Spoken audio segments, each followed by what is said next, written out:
out in Streete, nothing lost against Tobago. What went wrong?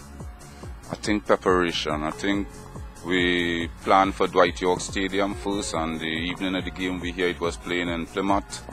I think we have a nightmare at Plymouth since a couple of years ago. Every time we go Plymouth, it's always some kind of distraction with the officiating, and the supporters close the field. You understand? I'm not making any excuses, but it was a tough fight in Tobago with the ground conditions.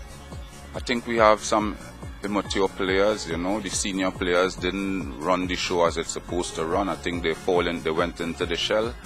I think we played badly in spells of the games, and Tobago took the game to us. Tobago really raised the standard. I was a bit surprised with the way they run. They're fit, and you know, they just hit the ball and get forward as a team. I think we lose possession in the middle of the field too easily, and our fitness show up in that game. Well, as you see now, I think most of the guys realize there's a little fitness problems, and then, you know, the smaller the team, the concentration level drops. I think when it's the bigger teams, you see the commitment of the players in training to the build up to the game, and you know, I think this big game, I think they all put the game in Tobago against behind the back.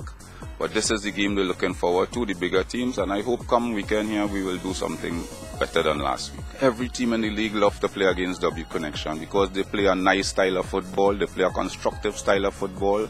I think by watching W Connection play in the past, I think they're playing a nice brand, slow brand, which we understand, and we like to play against these teams who play constructive football. I think the lower class teams were just hitting the ball, we just catch ourselves, you know, playing the same style with them, but coming up against W, I think my team will be ready for W Connection. In terms of result, what sort of results are you looking for come Friday? Well, against teams like W Connection, you know, a 1-0 or a 1-all draw, you know, close a 2-1 victory. There's nothing plenty you could look for because they are a constructive team. You know, you got to work if you have to win the game, and that is all we're looking forward for. If we get a point from that game, that is a plus for us.